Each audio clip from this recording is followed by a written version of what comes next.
থাম কইতাছি, নইলে তোর বোনের কিন্তু একেবারে ওই ওরে বাইন্দা ফেলা।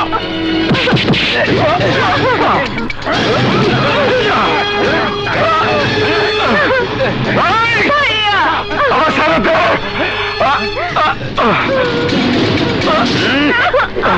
ভাইয়ার ভাইয়া থাকবে না, কিছুক্ষণ পরে হিজড়া হয়ে যাইবে, বাইচা থাকবে কিন্তু শরীরে তেজ থাকবে না।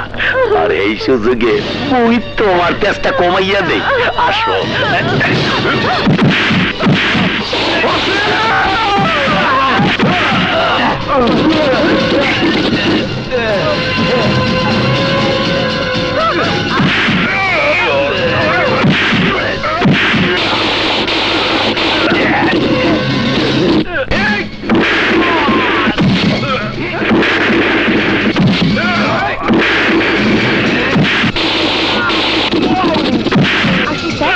আসুন সাহেব।